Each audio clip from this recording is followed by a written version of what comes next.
Halo pemirsa, Sindo Malam hadir dengan beragam informasi terkini tanah air serta mancanegara. Bersama saya Raisa Nadia, inilah Sindo Malam selengkapnya.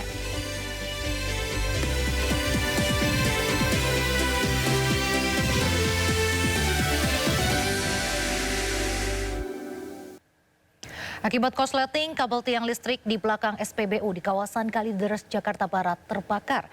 Khawatir kebakaran membesar, aktivitas penjualan BBM ditutup.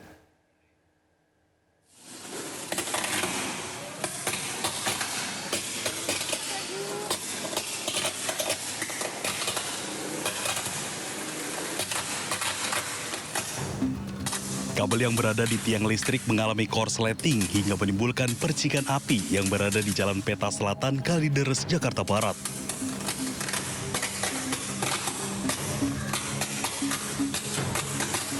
Peristiwa kebakaran yang berada di belakang pom bensin ini sempat membuat kepanikan sejumlah karyawan dan masyarakat yang tengah mengisi BBM.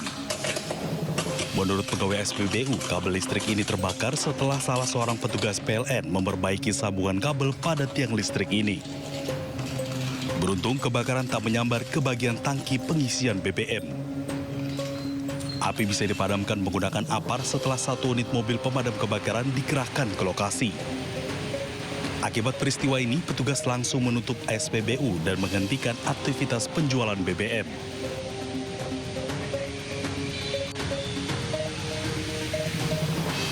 Dari Jakarta, Miftahul Gani, iNews melaporkan.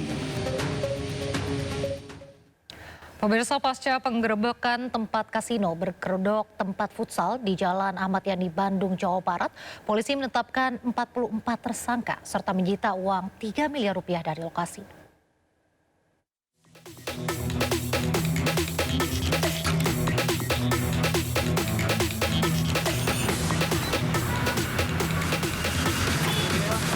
Pasca penggerebekan sebuah kasino yang berkamuflase, petugas kepolisian dari Polda Jawa Barat Rabu pagi merilis langsung kasus tersebut di lokasi di Jalan Ahmad Yani, Kecamatan Lengkong, Kota Bandung. Penggerebekan dilakukan oleh Ditreskrimum Polda Jabar dan Polrestabes Bandung dilakukan pada Selasa dini hari. Dari lokasi penggerebekan judi kasino tersebut, petugas mengamankan puluhan para pemain judi, 3 pengelola judi kasino, peralatan, serta uang tunai yang merupakan uang taruhan judi. Lokasi judi kasino yang digerebek disamarkan oleh pemilik dengan modus tempat futsal dan berada di tengah pusat kota dan pertokoan yang berada di Jalan Ahmad Yani. Pasca penggerebekan, polisi telah melakukan pemeriksaan terhadap 63 orang, sedikitnya 44 orang telah ditetapkan sebagai tersangka.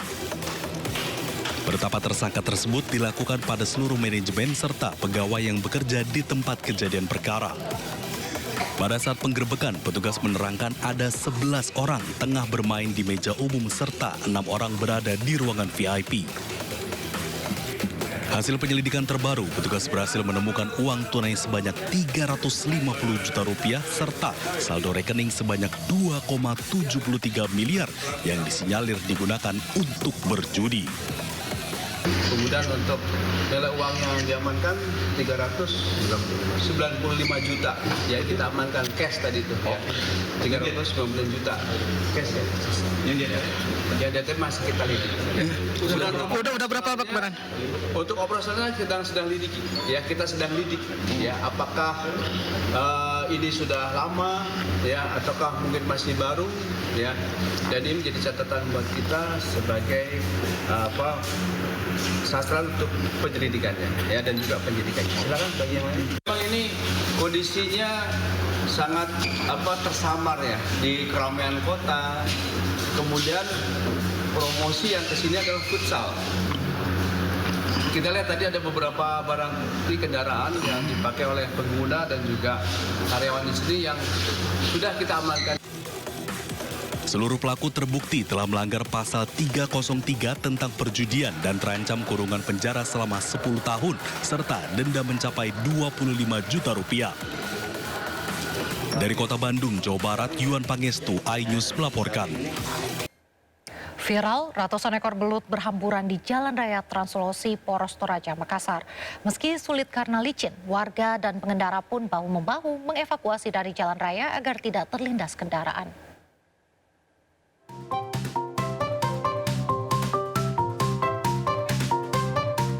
Keseruan menangkap belut ini bukanlah lomba jelang peringatan Hari Kemerdekaan RI. Namun ratusan ekor belut ini tumpah di Jalan Raya Trans Sulawesi, Poros Toraja, Makassar. Tepatnya di kilometer 15 Kelurahan Membali, Kecamatan Gandang Batu, Silanan, Kabupaten Tanah Toraja. Belut-belut ini berhamburan usai salah satu kardus box terjatuh ke jalan saat diangkut kendaraan bak terbuka. Sejumlah pengendara dan warga yang melihat kejadian tersebut langsung membantu mengevakuasi belut untuk dimasukkan kembali ke kardus box. Namun, upaya warga terkendala dengan tubuh belut yang licin sehingga sulit ditangkap. Bahkan sebagian warga lainnya justru geli melihat bentuk belut.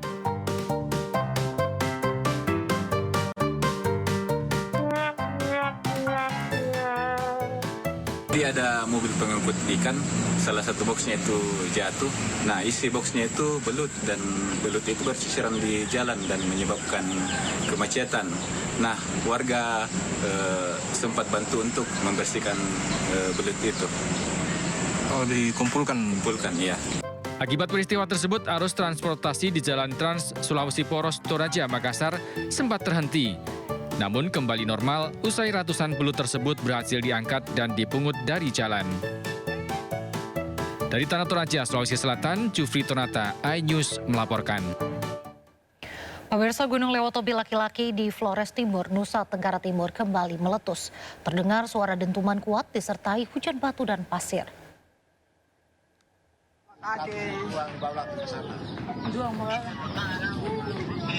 Pasca erupsi, terjadi status Gunung Lewotobi laki-laki meningkat dari siaga menjadi awas.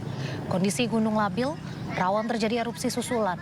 Warga diminta tidak melakukan aktivitas dalam radius 6 km dari puncak gunung. Warga juga diminta waspada karena berpotensi banjir lahar mengalir pada sungai-sungai yang berhulu di puncak gunung. Kemungkinan besar hal ini dapat terjadi jika kawasan gunung diguyur hujan intensitas tinggi. Dampak abu vulkanik disemburkan dari puncak gunung. Warga diminta memakai masker untuk menghindari gangguan sistem pernafasan.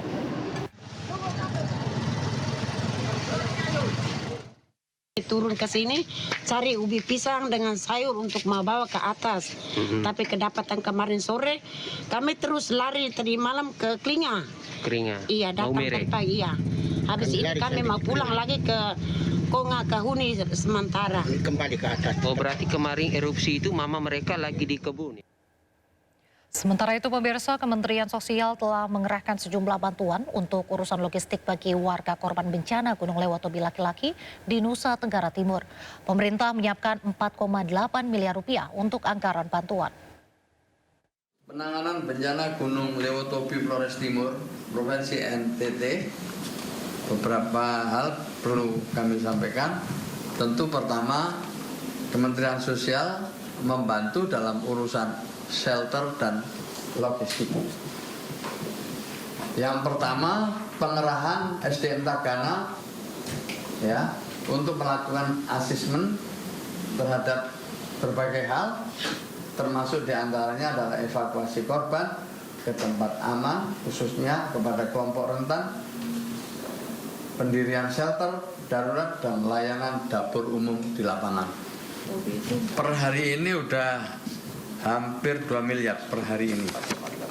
Udah berapa? Oh, maaf. Oh, maaf. Jadi udah hampir 5 miliar.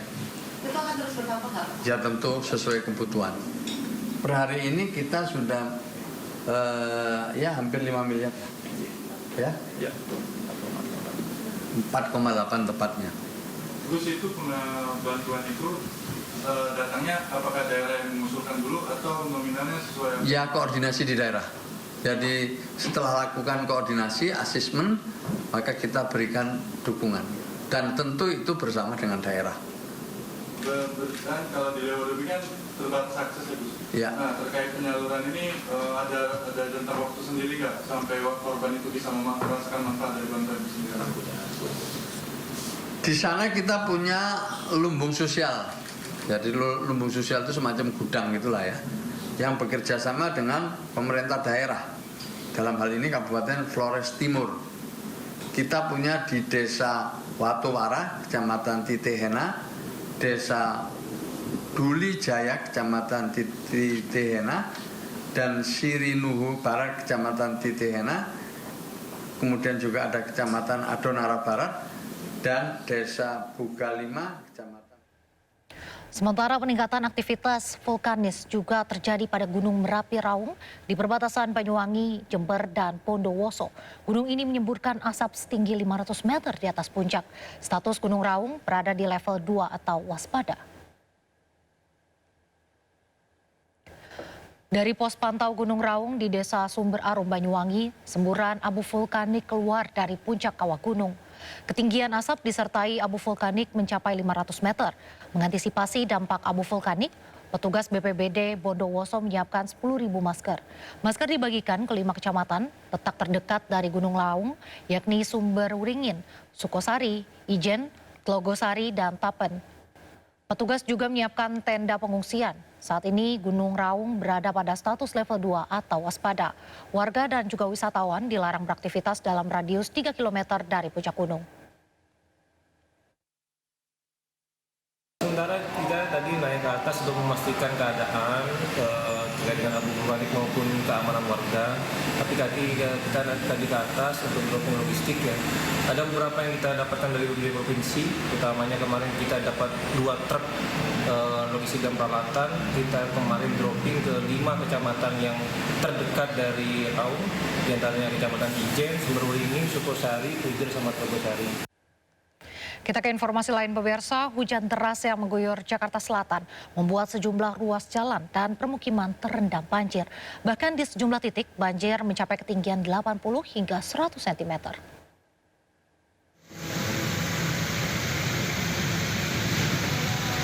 Hujan deras yang melanda Jakarta Selasa sore hingga malam membuat aliran Kali Mampang hingga merendam perumahan warga Pondok Karya, Jakarta Selatan.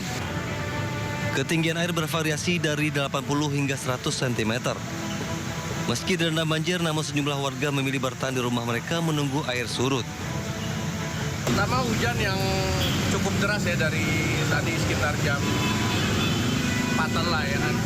Terus juga luapan air kali karena datarannya lebih rendah jadi lebih cepat meluap keluar. Ini nggak ada warga yang ngungsi, Bang? Untuk saat ini tadi ada beberapa. Ada beberapa yang ngungsi ya? Beberapa yang ngungsi. Hujan deras yang terjadi Selasa sore hingga malam juga membuat ruas jalan Kemang Utara 9 tergenang air setinggi 70 cm. Akibatnya akses jalan yang menghubungkan Kemang dan Mampang perapatan ditutup karena tidak bisa dilalui kendaraan. Dari Jakarta Selatan dan Helmi Sajangbati, Ainis melaporkan. Informasi berikutnya pemirsa, pasca jadi sorotan, pemerintah akhirnya menetapkan status 4 pulau di Sumatera yang menjadi polemik. Presiden melalui Menteri Sekretaris Negara memutuskan ke-4 pulau tersebut masuk ke dalam wilayah Aceh. Masalah 4 pulau. Presiden Prabowo Subianto memimpin rapat terbatas secara daring dari Singapura untuk membahas status administratif 4 pulau yang sempat menjadi polemik antara Aceh dan Sumatera Utara. Ratas daring dihadiri oleh Menteri Sekretaris Negara Prasetyo Hadi, Menteri Dalam Negeri Tito Karnavian, Wakil Ketua DPR Sufmi Dasko, Gubernur Aceh Muzakir Manaf, dan Gubernur Sumatera Utara Bobi Nasution. Presiden Prabowo Subianto memutuskan 4 pulau yang sempat disengketakan masuk ke wilayah Aceh. Sementara itu, Wakil Presiden RI ke-10 dan 12 Yusuf Kala bertemu dengan tokoh Aceh di kediaman Yusuf Kala di kawasan Jalan Brawijaya, Jakarta. Kedatangan Wali Nangro Aceh Tengku Malik Mahmud langsung disambut Yusuf Kala. Hadir pula Menteri ESDM Sudirman Said dalam pertemuan. Wali Nangro Aceh Malik Mahmud menyampaikan terima kasih kepada Presiden Prabowo Subianto karena telah memutuskan 4 pulau yang belakangan jadi sengketa menjadi milik Aceh. Sementara Yusuf Kala juga menyebut situasi ini bisa menjadi pelajaran bagi pemerintah dalam mengambil keputusan. Tim Liputan, iNews melaporkan. Gubernur Aceh Muzakir Manaf menyambut baik keputusan Presiden Prabowo yang menyatakan 4 pulau yang diperebutkan sah milik Aceh.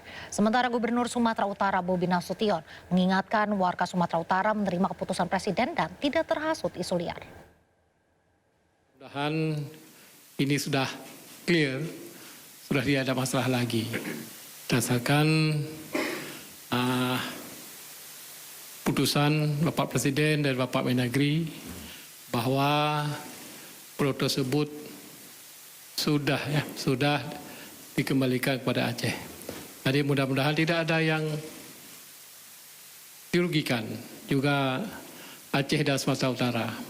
Yang penting pulau tersebut adalah dalam kategori. Minta kepada seluruh masyarakat Sumatera Utara juga tentunya Aceh adalah wilayah yang bertetangga dengan kita. Jangan mau terhasut, jangan mau terbawa gorengan. Oleh karena itu apapun kondisinya hari ini, untuk seluruh masyarakat Sumatera Utara, kalau ada laporan ke masyarakat Aceh ataupun sejenisnya, saya sebagai Gubernur Sumatera Utara menyampaikan tolong itu diberhentikan, karena kesepakatan hari ini bukan hanya tentang Aceh dan Sumatera Utara, tapi untuk bangsa dan negara kita. Pak Presiden tadi sudah menyampaikan, dan tadi Pak Gubernur Aceh juga sudah menyampaikan, ini masih masuk wilayah NKRI, dan sekali lagi kami menyampaikan terima kasih atas support dari Bapak Presiden. Oleh karena itu hari ini persoalan tentang 4 wilayah atau 4 pulau ini bisa kami selesaikan dengan baik. Kita beralih ke informasi lain. Pengadilan Tipikor pada Pengadilan Negeri Jakarta Pusat memutuskan mantan pejabat Mahkamah Agung Zarof Rikar bersalah menerima suap dan gratifikasi terkait penanganan perkara. Zarof Rikar divonis 16 tahun penjara. Menimbang bahwa selain memperhatikan keadaan dengan suara lirih, Hakim Ketua Rosihan Juhriyah membacakan vonis mantan pejabat Mahkamah Agung Zarof Rikar yang divonis 16 tahun penjara di Pengadilan Tipikor Jakarta Rabu sore. Hakim juga memberikan vonis denda 1 miliar rupiah kepada Zarof, dan uang itu wajib dibayarkan dalam waktu 1 bulan setelah vonis berkekuatan hukum tetap. Hukuman itu lebih rendah dibanding tuntutan jaksa, yakni 20 tahun penjara. Hitungan kurungan Zarof dimulai dari tahap penahanan pada masa penyidikan. Selain itu, Zarof Rikar turut didakwa menerima gratifikasi berupa uang.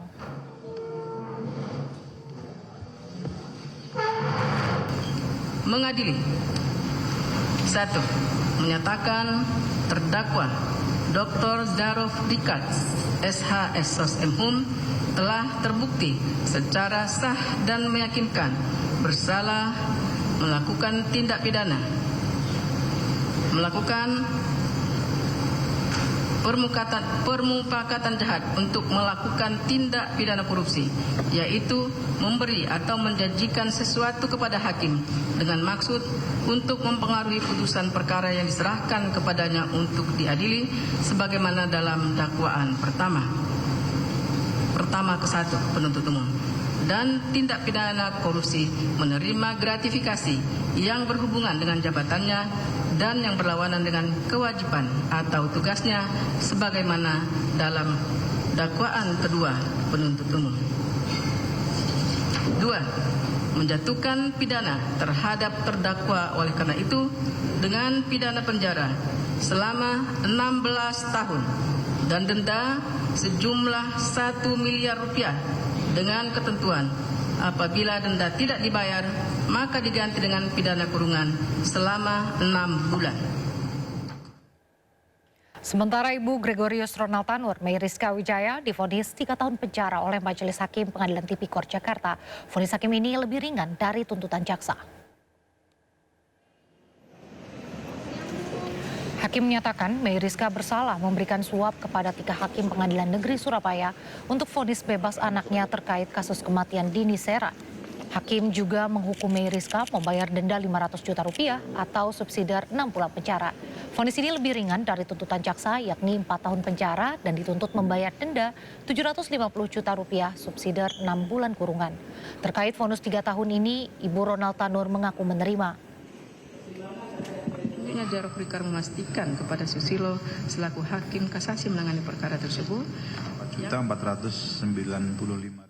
Dakwaan alternatif pertama, menjatuhkan pidana terhadap terdakwa oleh karena itu dengan pidana penjara selama 3 tahun dan denda sejumlah 500 juta rupiah dengan ketentuan apabila denda tidak dibayar maka diganti dengan pidana kurungan selama 6 bulan.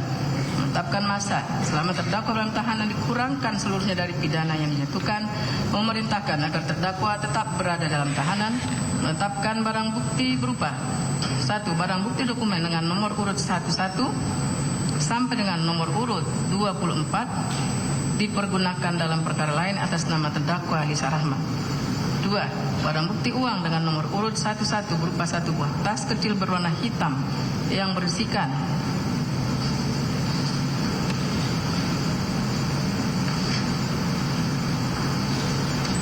A dan D sampai dengan nomor urut 1411 berupa 1 keping kartu akses kunci apartemen Tamrin Residence warna hijau dan biru dipergunakan dalam perkara lain atas nama terdakwa Lisa Rahmat.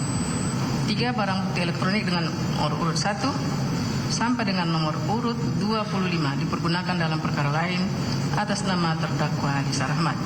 Membebankan kepada terdakwa membayar perkara sejumlah Rp7.500. Mantan Menko Polhukam Mahfud MD menilai hukuman Zarofrikar yang hanya belasan tahun terlalu ringan untuk nilai korupsi yang mencapai 1 triliun rupiah.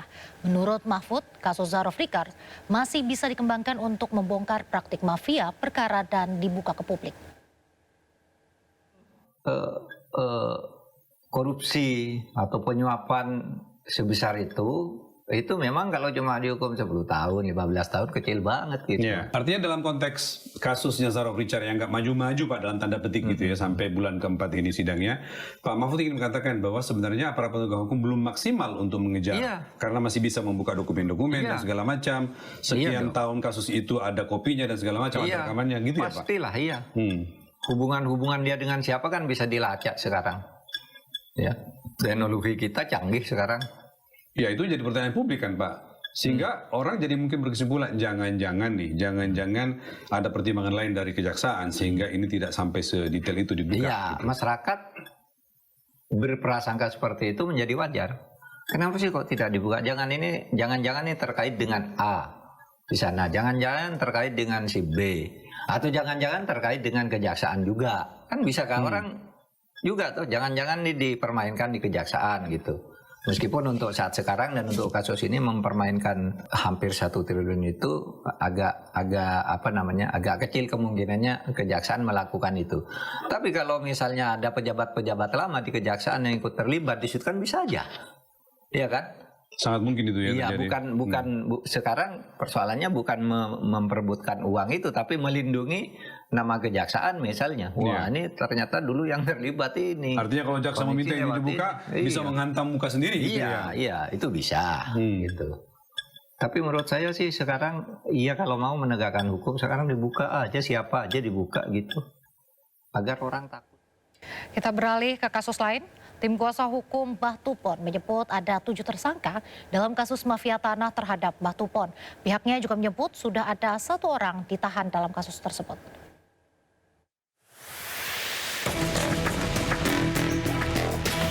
Kasus mafia tanah dengan korban Mbah Tupon, lansia buta huruf warga Dusun Ngentak, Kelurahan Bangunjiwo, Kabupaten Bantul, Daerah Istimewa Yogyakarta, memasuki babak baru. Tim kuasa hukum Mbah Tupon menyebut sudah ada 7 orang tersangka dalam kasus mafia tanah dan 1 orang telah ditahan di Polda DIY bernama Bibit Sukamto. Sementara itu di tengah proses pidana, Mbah Tupon terseret dalam gugatan perdata di Pengadilan Negeri Bantul. Tim kuasa hukum Mbah Tupon juga akan berkoordinasi terkait strategi yang dihadapinya. Untuk sidang mafia tanah Mbah Tupon sendiri rencana akan digelar pada 1 Juli 2025 mendatang. Perkembangan kasusnya sebetulnya di tanggal 11 Juni kemarin kami menerima SP2HP, jadi surat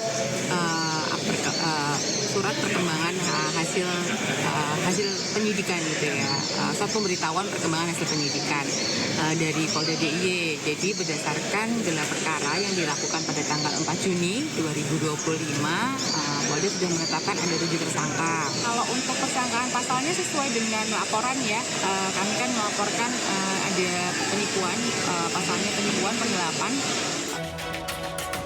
Sebelumnya, Mbah Tupon menjadi korban mafia tanah setelah dirinya terancam kehilangan tanahnya seluas 1.655 meter persegi. Dirinya yang berniat memecah bidang tanah miliknya tiba-tiba mendapat kabar bahwa tanah tersebut telah berubah nama dan akan dilelang. Dari Sleman, Yogyakarta, Heru Trijoko, Aidus melaporkan.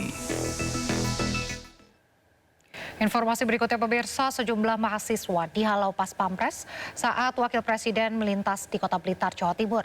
Mereka dihalau petugas setelah membentangkan poster kritikan terhadap Wapres Gibran yang sedang melintas. Video amatir merekam saat 3 mahasiswa dihalau petugas keamanan Wakil Presiden Gibran Rakabuming Raka. Dalam video amatir yang beredar, petugas tersebut menyita poster yang dibawa oleh mahasiswa tersebut. Wakapolres Blitar Kota Kompol Subiantana mengatakan, pasca insiden tersebut 3 mahasiswa tidak ditahan dan diminta pulang.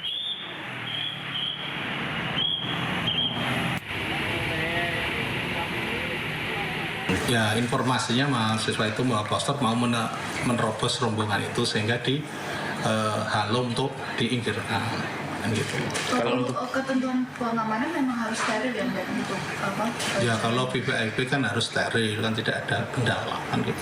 Kalau isi dari posternya itu apa sih, Den? Wah, saya tidak tahu nanti posternya itu isinya apa. Yang jelas kan ya namanya orang banyak kan kita tidak tahu. Ketiganya sekarang diamankan atau gimana? Ketiganya ya sekarang ya sudah dipulang, cuma hanya dihalau aja, suruh minggir saja. Gitu aja.